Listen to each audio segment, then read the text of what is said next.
Guillermo, thanks for stopping by. Thank you. Appreciate it. I know how busy you are. It's a great SOHO meeting. Quick just synopsis on the COMMANDS trial. We hear a lot about it and drug approved and blah, blah, blah. Tell us about that. Okay, so this is a very important study, frontline study of a drug called Luspatercept, a TGF-beta modulator, already approved in second line for ring sideroblastic anemia.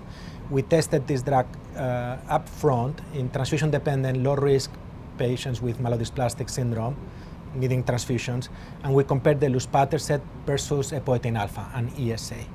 The endpoints were very clear: transfusion independency for at least 12 weeks and an increase in hemoglobin of 1.5 grams.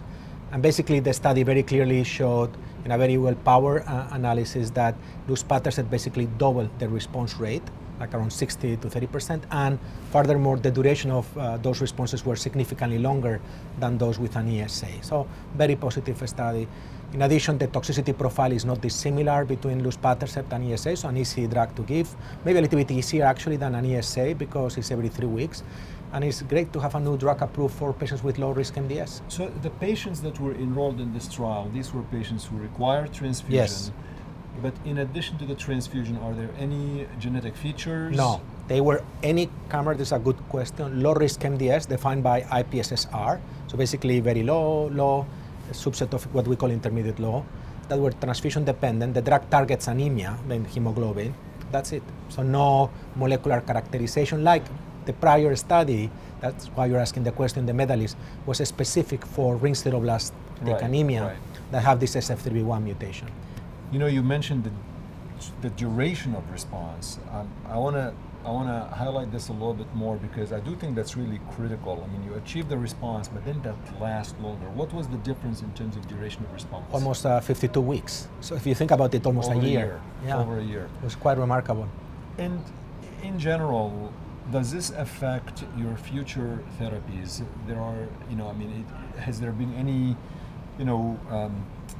any data that it might delay the possibility of you progressing into a worse MDS? No, this is a fantastic question, Chadi, because, I don't know how long this podcast is, but this is a phenomenal question, because in the old days, 6 months ago, low-risk disease, we need to improve cytopenia, make the patients comfortable. High-risk disease, we need to put them in remission.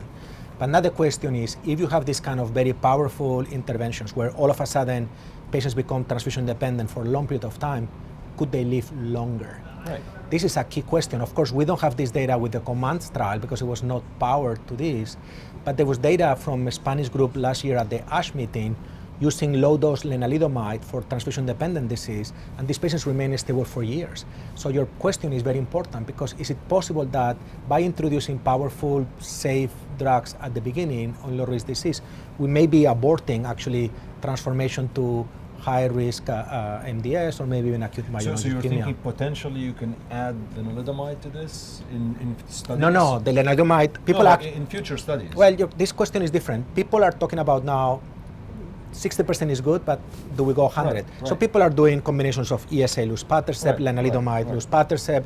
I think there will be other more kind of scientifically based combinations like IL-1, IL-6. I mean, there are some other things that one could think about using as combination, but I think we're not going to stay put now 60%. I think the goal will be, can we develop combination studies with this kind of cytokine cocktails and see if we can render all our patients transfusion independent. And then your question will be critical. If you do that, is it possible that these patients with quote-unquote low-risk disease that they still have a very poor prognosis could live for a long period of time? Any side effects? No, it's well tolerated. Some patients may develop asthenia that is paradoxical, but it's in a minority of the patients. The drug is very well tolerated. Look, I'm old enough to remember that MDS used to call just pre-leukemia, and people did not even think of it as, it wasn't getting even the resources that it needed. Yeah. It's pre-leukemia, only you treat if it gets leukemia. So it's really very, very nice to see so much research happening in a disease that is its own entity. It's just not pre-leukemia, I think. Yeah, I agree with you. Yeah. Well, it's very good to see you as always. Thank you.